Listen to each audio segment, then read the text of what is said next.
Hello, my name is Alexander Morari, and I'm the founder of ITKeyMedia. You've tuned into our podcast about Central and Eastern European startups that are in pre-Series A stage. And our guest today is Master of Sciences, Nemanja Petrovic, the co-founder of TRAKEN, right? This is the Tracking Energy, I understand, abbreviation. Yep. So, Nemanja, TRAKEN is a data tracking, management, and exploitation tool for smart electrical grids that provides a distributed ledger to manage metering records, track physical objects, and transfer value without a third party or manual reconciliation. So, first and foremost, Nemanja, zdravo, Nemanja, kako si? Odlično. Yes, and now speaking of simpler things, unfold what I just read describing the company. What are you developing and building right now? Yeah. Well, basically, we are building a platform that will help the distribution service operators and traders to better manage the infrastructure, and also kind of like shorten and simplify the onboarding process of prosumers. The prosumers, well, individual prosumers, because we thought, that's the hidden gem or whatever, hidden value in the energy sector that is there and it's not used properly, because we started with a very interesting fact that more than 50% of installed renewable capacity, well, solar capacity, is actually owned by individuals, and this is something that's not in the market. And with all these changes, with the change of energy mix and all this very optimistic European moves towards the higher percentage of renewables in the energy mix, you will basically need to introduce additional capacity, because due to the supply chain problems, and also to deliver the utility scale renewables, and also with flexibility in the grid, you will need more to stabilize this grid. And we see a very important role of prosumers in that. And what proved to be a very interesting technology that's now coming out, well, for some years now, is blockchain, that can actually allow this to happen with, this micromanagement, time tampering and validation, and this like very fast tracking of what's going on. That's basically the idea behind what we were doing. So basically, the issue was that our idea was not to go with the revolutionary idea, but rather evolutionary idea, and be there, provide a tool for the conventional energy companies to move in a more digital direction. Nemanja, okay, so I have a kid who is 7-year-old. I want this tonight. I want to explain him something, or explain him the idea behind your company. How would I explain my kid 7-year-old what you are doing? Well, basically, we are identifying who is on the playground. So we're defining the entry level for any business model. We're identifying, doing KYC and creating the self-sovereign identities of smart meters. And then we've developed a batch of smart contracts to connect these personal identities with one meter, with multiple meters, or with, shared ownership on a meter. So basically, we're defining the starting point of a business case in the energy sector on blockchain.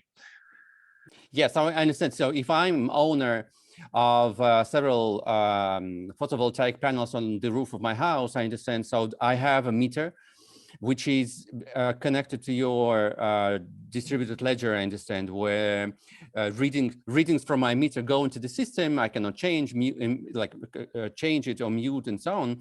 And then what does it give it? What does it give to me as a prosumer? What value or what benefits do I get from that? Well, it gives you more options, because with the current regulation, the distribution service operators are obliged to take this energy in, and that's about it. You're getting like a fee or a balancing at the end of the month. And what we do is basically we're providing a tool that would first register any surplus of your energy, and then give you give the distribution service operator and you the way to bundle this extra production into a new energy product that could be then resold or introduced in the different markets. So right now you're stuck with your distribution service operator. And what we do is basically we're kind of like scooping up all the surpluses, filling up this 1 megawatt that can be tradable later on. So that's the idea behind it. So it gives you the value because it can be traded for a better price, or also it can be recognized for a subsidies, if you reach to that 1 megawatt. So right now, I think, it's the price of like 4 cents per watt, and it can go up now up to 30 cents per watt for kilowatt of the produced energy. And the thing is that following what's going on in the energy market lately, you will see that there is more and more peaks and more of this intervention trading, where you need to like create like a faster response in order to have some like normal price of energy. If you see now there are articles in the last week even about like tripling energy prices compared to the previous year. And also you due to the climate change, also a lot of this like utility scale renewable producers are underperforming, due to the high winds. The wind farms in the north are not producing. They're shutting down when the winds are too strong, and they're like 10% lower, the performance this year. And also, so you have this flexibility and the variability in the network that you need to fix. And what we do is we provide a tool that can localize this flexibility. And so the smart grid, the grid becomes smart and even smarter with your tool, right? All in all. And yeah, but it becomes decentralized, and it's not managed in a linear way. You can just like break into clusters the management of the grid and introduce new players. It was hard to manage so many individual prosumers, and basically blockchain is offering the simple way to do it. So basically, hypothetically, you can create power purchasing agreements for multiple producers when we bundle them in this product, and when we crowdsource this energy from these individual solar panels, you can time temper everything that happened at the smart meter, and you can be sure that this individual has produced this much energy at this point. So it's easier to track, and it would not make sense if there wasn't the EU regulation in this field and the EU standards that are now introduced. And basically there's a lot going on there with the European blockchain service infrastructure that would be basically a backbone for the data exchange in the single market. So it don't make sense, with this. Without this EU initiative on creating the common standard for the single market, this wouldn't be that interesting. What's the current state of implementation of this idea?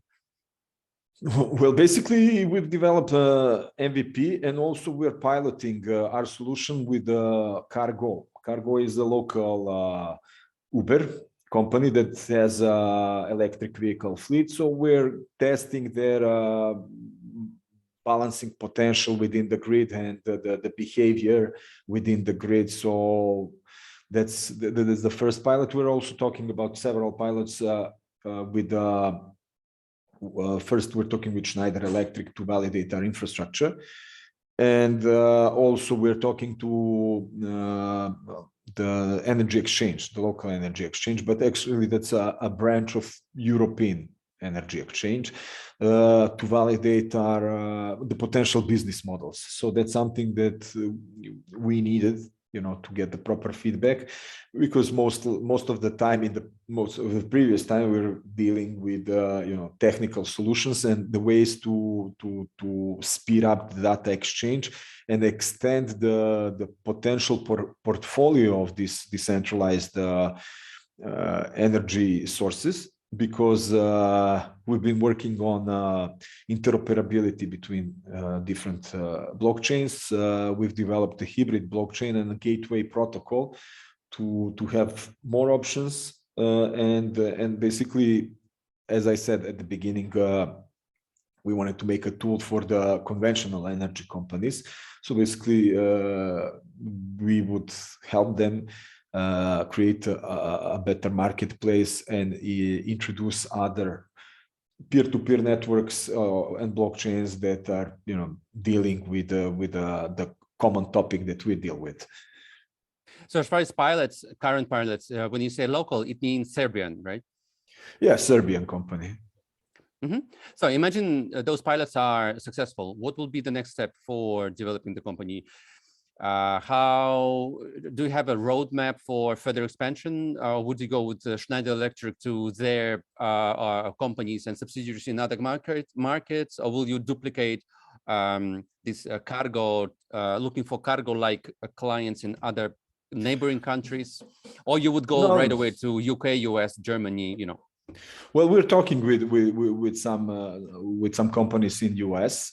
Clients, not clients, but potential partner companies that are interested in what we do. Some of them are interested to extend their activities and go more, into digital services. The others are more like crypto companies. So we're kind of evaluating, what would be the best way, the business way for us, because, as I said, we've been dealing with infrastructure. We've kind of developed what we needed in order to set the good playground for the business, because we've developed these smart contracts. Also, something interesting that we've developed is we've used the Ricardian and smart contracts together to bridge the legal gap in some fields. And we've developed the power purchasing agreement in the form of Ricardian contract, but executed by smart contracts. Also, the hybrid blockchain and gateway protocol. So now we're individually, the team members had a lot of experience with DeFi projects. So we're kind of exploring how to merge DeFi methodology in the energy sector. And also we're participating right now in Europe accelerator, and we've been working for some time with mentors, and some of them have relevant experience in fintech solutions and working with exchanges. And basically, a very interesting thing that we've worked on lately is that to treat energy as a collateral. So basically, okay. What do you mean? Explain the context. Well, basically, energy is tangible, and you have a dynamic and you have a dynamic component of energy, and that's the production, and also you have a static component, that's the value of equipment that's been invested in. So basically, we would use energy and as a collateral for the loans, for example, in the energy projects. So within the community, that's kind of like within our ecosystem, we can generate the value and basically provide additional financing for renewable projects that could be tracked properly, because you would have access to production data, and also you would have access to equipment itself. So that's something that in what direction we were thinking of, and also using this crowdsourcing of prosumer energy for guarantees of origin. So Nemanja, So Nemanja, you mean if I'm buying wind farms I know more or less the capacity, and you can take into consideration the future energy output as a collateral for, I don't know, leasing contracts or loans. Yeah. Wow. Yeah, and you would and then you would have time tempered data every time you kind of get the up to that amount of money you own, and it will give more certainty to a bank, because they can have better control of your output, and using blockchain in the European context, because I'm referring here to blockchain as something that's regulated. Then you could have more security in your investment. Yep. Nemanja, sorry, go on. No, because and you have less middlemen, you automate a lot of these interactions, and then it makes things cheaper, faster, and easier and auditable. As a side note or a question, look, I understand Presume's reaction, more or less positive. What about these large corporate entities that are very often utilities, and they are awkward, cumbersome, and not very dynamic? Do you expect, or have you seen from them any opposition and resistance, basically, even to speak to you? Because you are not immediate benefit, you could say, and they are very, very slow and conservative as far as such evolutionary, even if not revolutionary, changes to their business models. Yeah, there are a couple of perspectives to this problem. First, I already had experience with these conventional companies, working with a startup that was dealing with KYC, and in the time when GDPR was introduced. So, talking to banks before GDPR and after GDPR, that was like a completely different experience. So, they were closed completely, and then when GDPR happened and when they started paying fines, everyone was open to talk. So that's and basically that's what I see with the third energy package and energy sector in Europe. So basically, they are closed, but they need to open up, and the European legislation, it's very much intervening in the market. Well, what I believe it's a good thing right now. And now they first the big companies need to open up for smaller companies. They need to open up their infrastructure for other companies they want to use. They need to take all the energy produced by prosumers into the grid. So basically, I thought that was a good moment for us to give them a tool to get something good for them and help them go in this digital transformation and provide additional services out of the things that they already have. Because if we talk about energy startups dealing with this, prosumer management or whatever, there is one big thing that none of them has solved. That's the management of personal data, and that's something that big companies have solved. They have a large pool of their own consumers. They've been operating this data. They already went through GDPR, so they already have their something valuable in their possession, and then we are giving them the ways to use this data and this pool in a more profitable way for them, and also to give some added value to these prosumers. So they will open up with these laws, and basically we're working with something that's already there. Plus the regulatory framework just helps you and catalyze your efforts. And moreover, you understand this is a new wave which is not coming back. There's no coming back, and you're just riding the wave of this new framework, jurisdiction-wise, regulatory, and so on and so on. Okay, what about economics behind that? Like where and how you plan to earn? I understand this is like pilot so far, but anyways, at some point you will implement, I hope. And what's your ideas about the revenue? Well, Well, you have the two directions in this area. One is like every other tech company is operating in this sector, is the licensing fee on a yearly basis, and then or servicing fee for this software. And the other is that if we're gonna deal with aggregators, traders, then we can get our percentage on the trade. So depending on the client, if we're gonna work with distributors or if we're gonna work with traders. But the thing is that we're also very flexible, because TRAKEN can be used as a standalone solution or as an add-on to SCADA. SCADA is a standard in the energy sector. So we can source this data from the software that these companies are already using. Okay, great. Let's move on to round two, and this would be an introduction into your competitive landscape.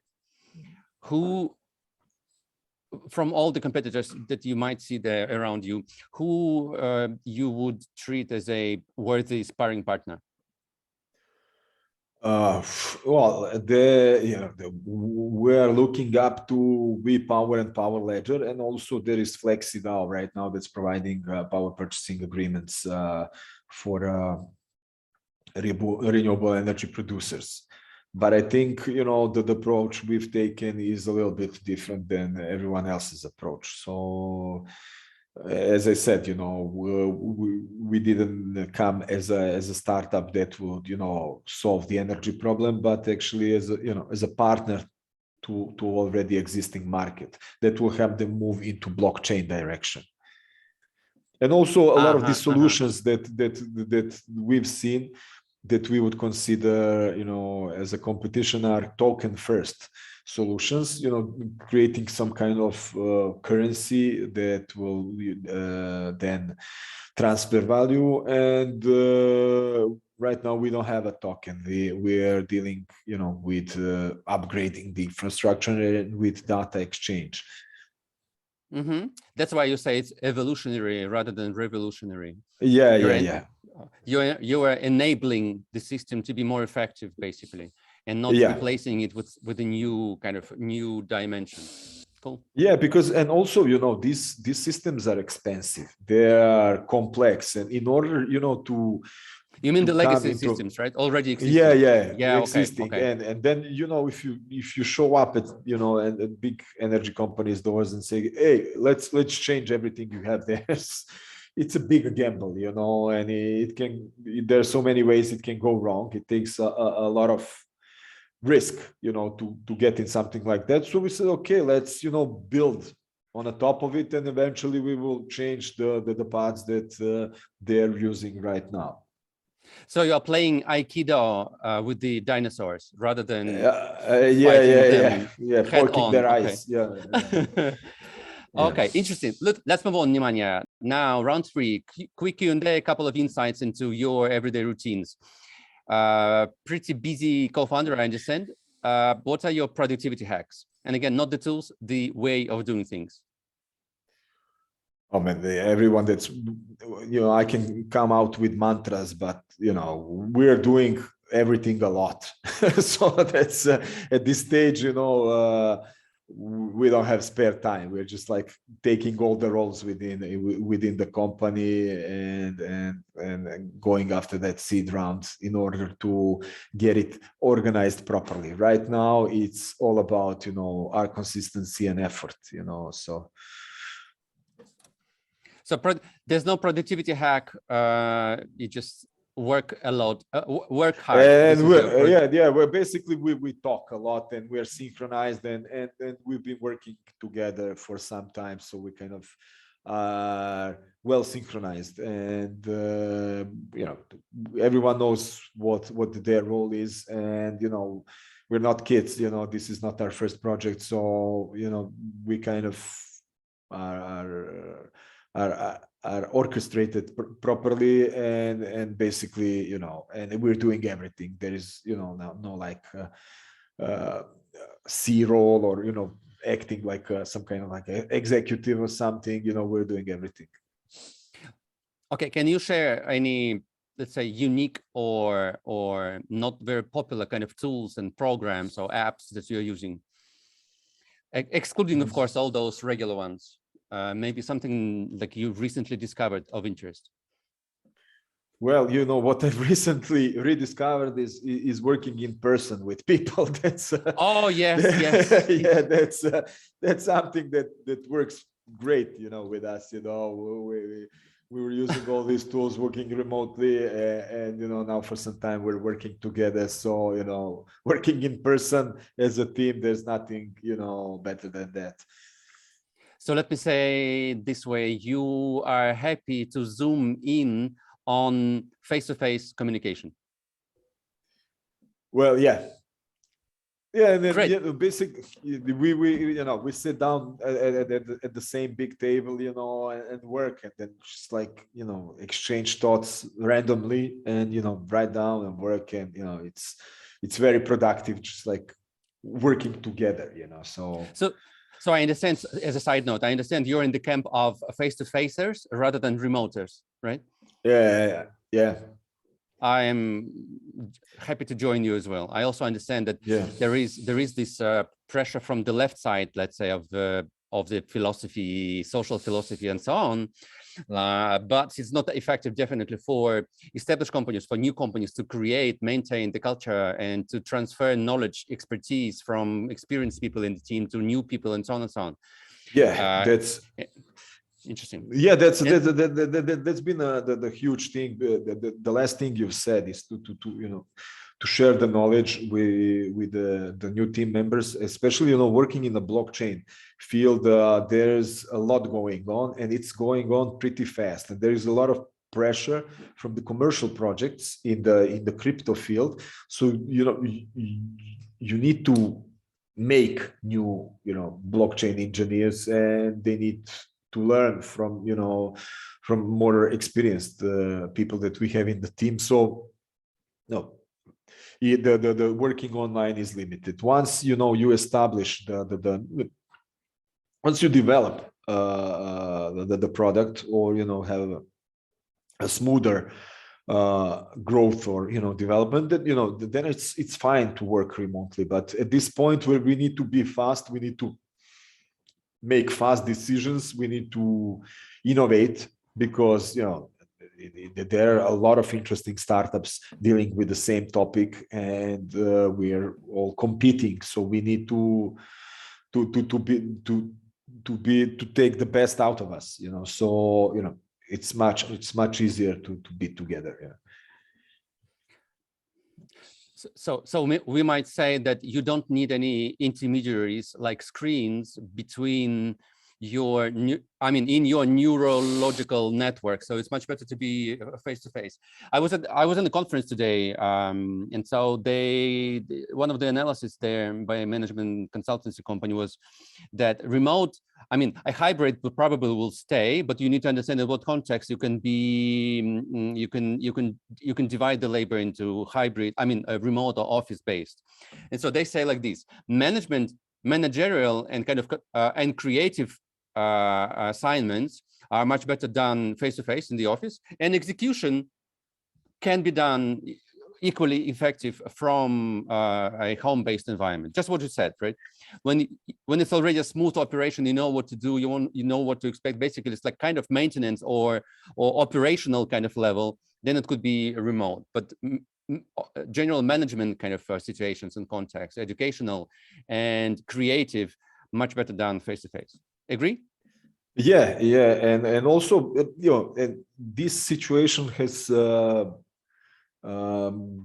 proved that, you know, also it's okay to work remotely. So giving you the flexibility to organize properly your team, you know, because you know, you work, you know, face to face. There are times where, you know, people need to relax, or you need to leave them some time to manage their own personal stuff, because you know, you can say that, you know, in previous time everything was kind of gravitating around work, you know, and you kind of, you know, put your family and all the personal things, you know, in the somewhere, you know, on the not in the first place. But and now everyone is used to this. That it's okay not to have everyone every day. So it gives you some flexibility, and also for the investors, you can also say, yeah, we have one team there, the other team here, and it's working properly, but the decision makers need to,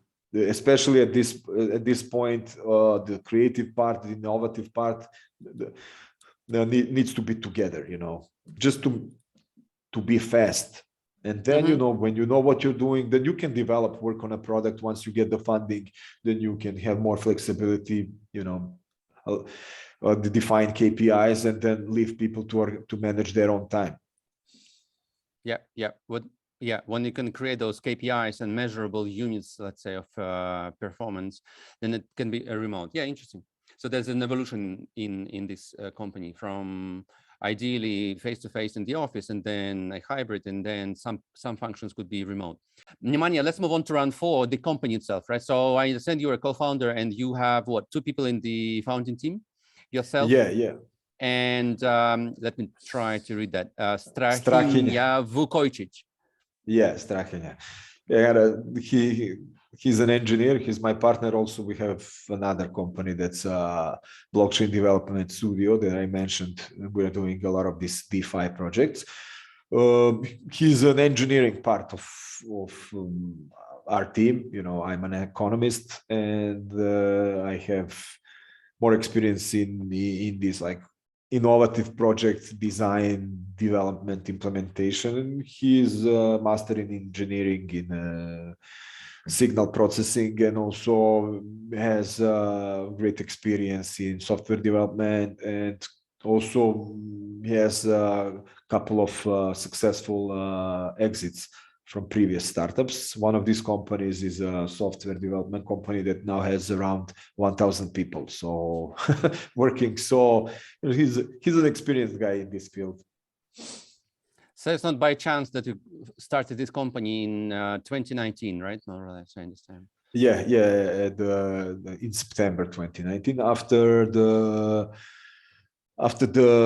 Climate Kick program, the European Institute of Technologies program, where we started, where we applied with the idea, and the part of the program was that if we validate the idea, we need to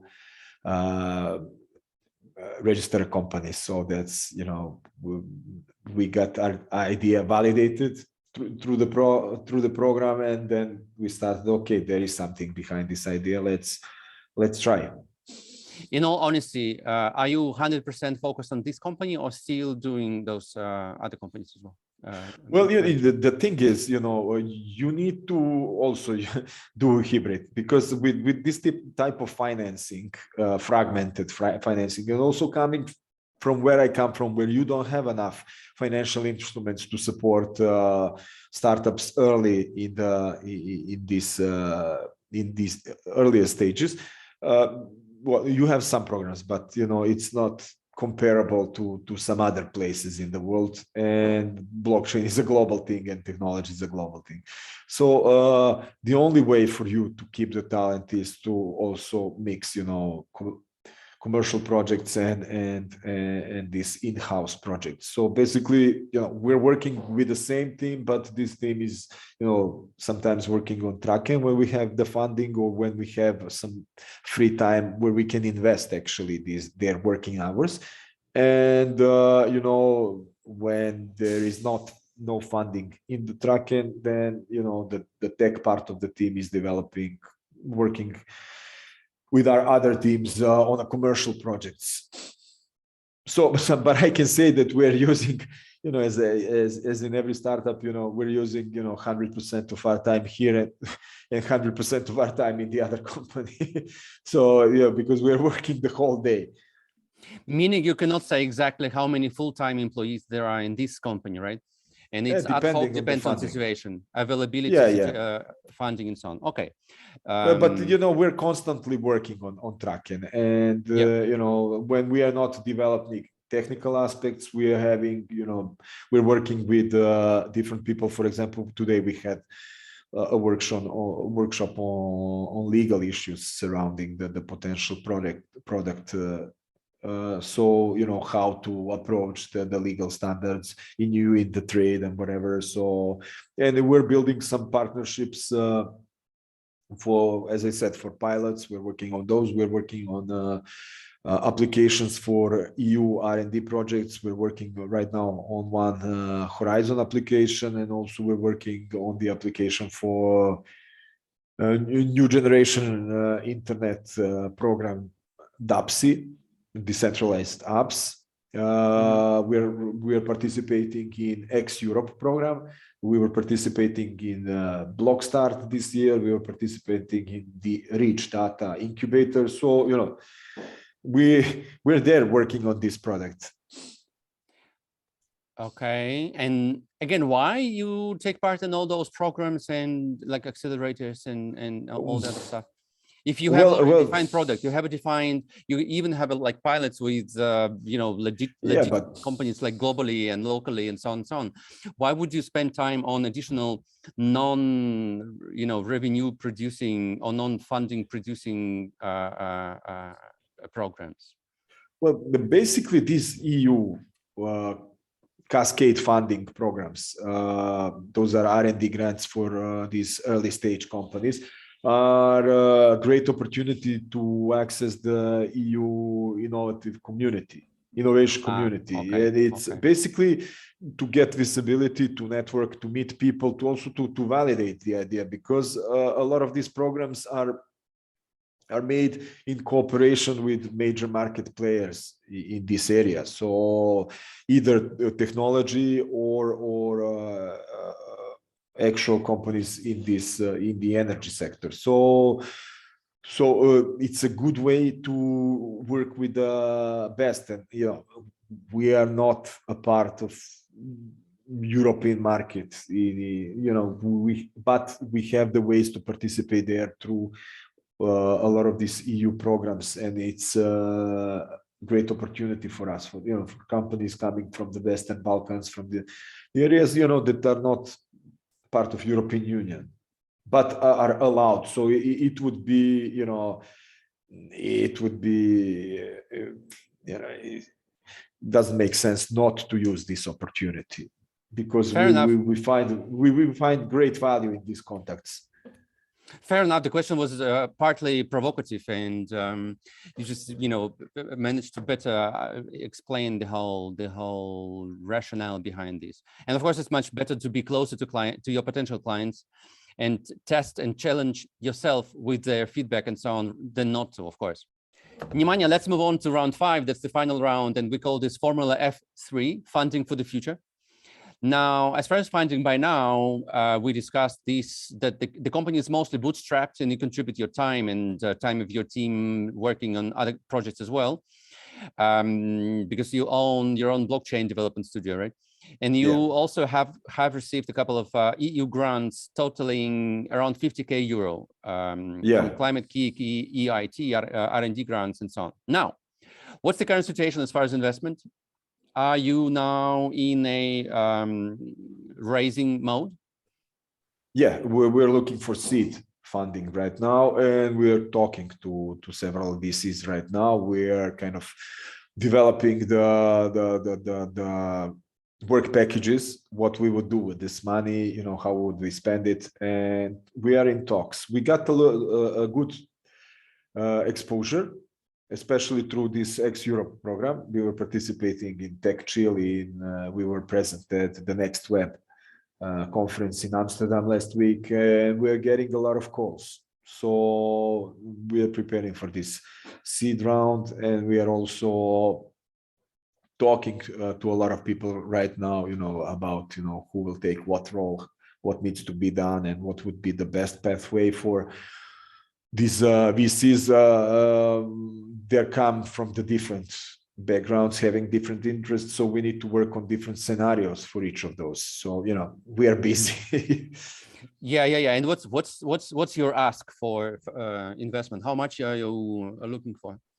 We're looking for 500,000 for 15% of equity.